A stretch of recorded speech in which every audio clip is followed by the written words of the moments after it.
আমি ভয় পাই আমি তো ভাইরাস। ও সাপের কামড় সে তো ওটা ভয়ঙ্কর জিনিস।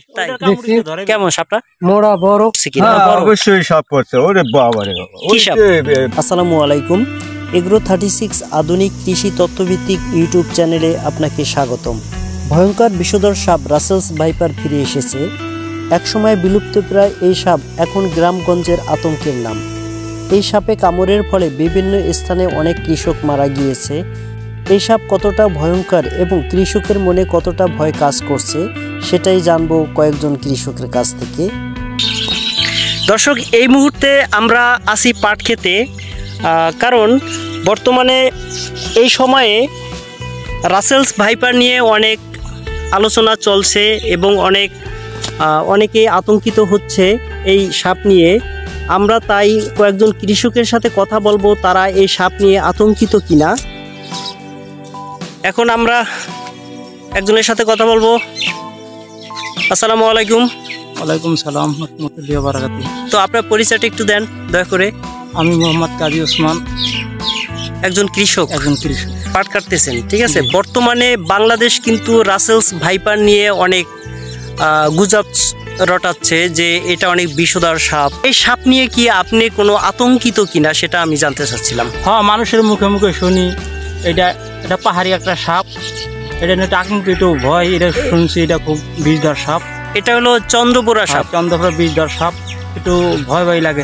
তার পরবর্তীতে বুকে সাহস আসে, সাপ তার চোখে দেখি নেই। হ্যাঁ। তা এই বললেই আমি শুনেছি ধান খেতে পাট খেতে থাকে।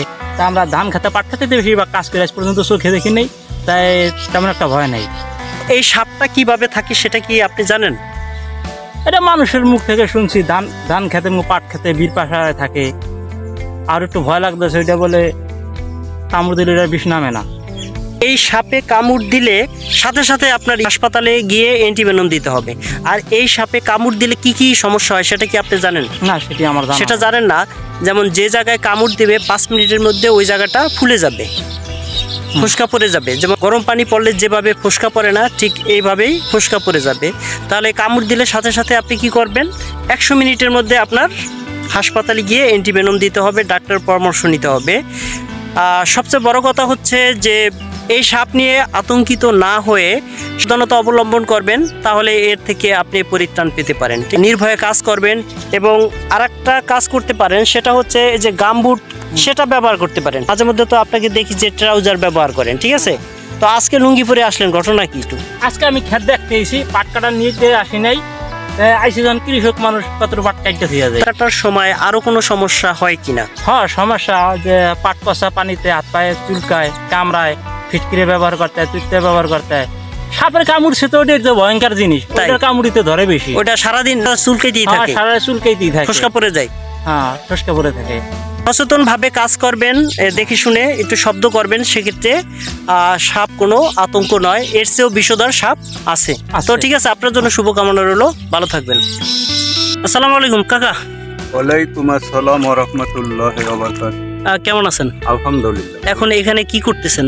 এখানে কৃষি কাজের জন্য ধান বুনাইছিলাম, এই ধান আগাছা উঠানোর জন্য। কাকা, ইদানিং রাসেলস ভাইপার নিয়ে বাংলাদেশে খুব আতঙ্ক ছড়াচ্ছে, সেক্ষেত্রে এই সাপ সম্পর্কে আপনার কোনো ধারণা আছে কিনা? আমার ধারণা আছে, মানুষের কাছে শুনতেছি, চোখে দেখিনি। আল্লাহ তাআলা না দেখাও। আর এক কথা হয়েছে যে এটা আল্লাহ তাআলার একটা ভালো হইতে পারে।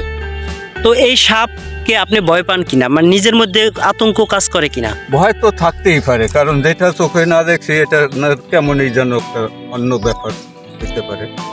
এই সাপ ছাড়াও মাঠে অন্য কোনো সাপ চোখে পড়ছে কিনা? হ্যাঁ, অবশ্যই সাপ পড়ছে। ওরে বাবারে বাবা, বিশাল সাপ সাপ আছে ওইখানে।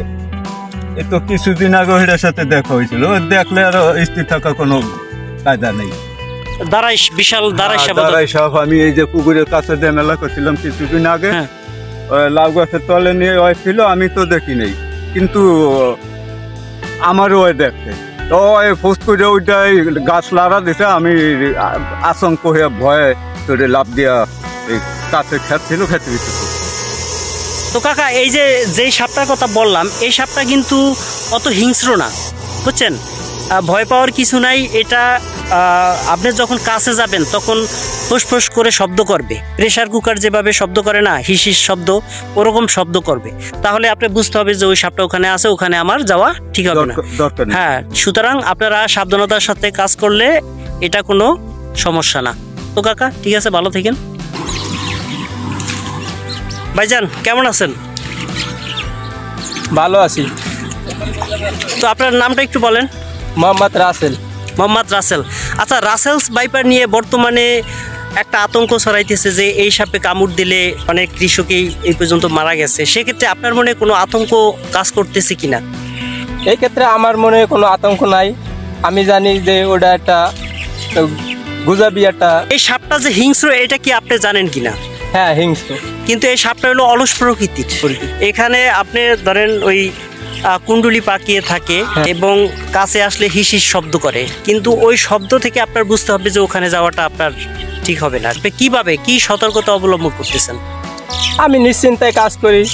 আল্লাহ যদি আমার ওই সাপের উছিলায় যদি আমার মৃত্যু ঘটায়, তাহলে আমি যেখানেই থাকি না কেন আমার ওই সাপের সবলেই মৃত্যু হবে। আমি নিশ্চিন্তায় কাজ করতেছি, আমার কোনো ওই সাপের কোনো ভয় বা ভীতি নাই।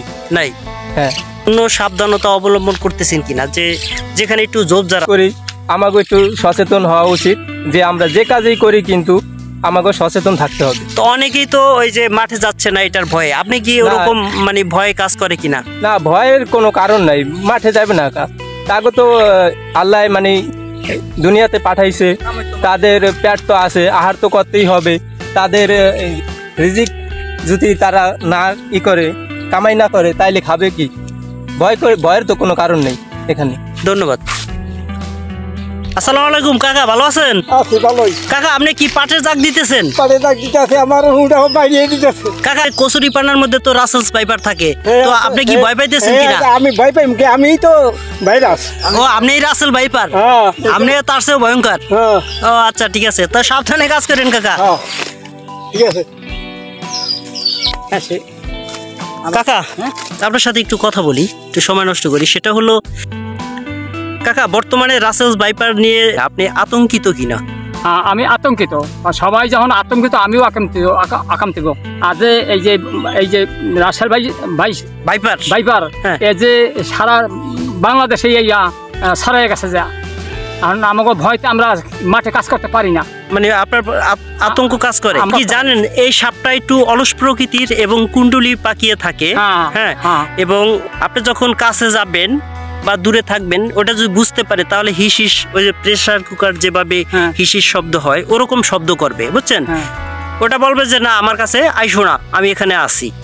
অলস, ঠিক আছে, কিন্তু এটা কামড় দেওয়ার পরও কিন্তু কোথাও দৌড়ে যাবে না, ওখানেই থাকে, এতই অলস, ঠিক আছে? সুতরাং এটা নিয়ে আতঙ্কিত হওয়ার কিছু নাই। একটু সাবধানতার সহিত কাজ করলে আমার মনে হয় কোনো সমস্যা না। আর কোনো সাপ ঠাপ চোখে পড়ছে কিনা এই পর্যন্ত? না, আর এখন পর্যন্ত আর কোনো সাপ পড়ে নাই। ওইটা শুনছি যে এইরকম একটা সাপ বেরিয়েছে। হ্যাঁ, এটা অনেক বিষাক্ত সাপ আর কি। বিষাক্ত সাপ মানে টাইম দেন এমন সব মারে বলে শুনছি, দেখি নাই, কিন্তু ওই মোবাইলের সাথে দেখছি, টিভিতে দেখছি, খুব গুরুত্ব সব দেয়, কিন্তু আমরা ওটা সতর্ক থাকি আমরা। এজন্য একটু সাবধানতা অবলম্বন করবেন।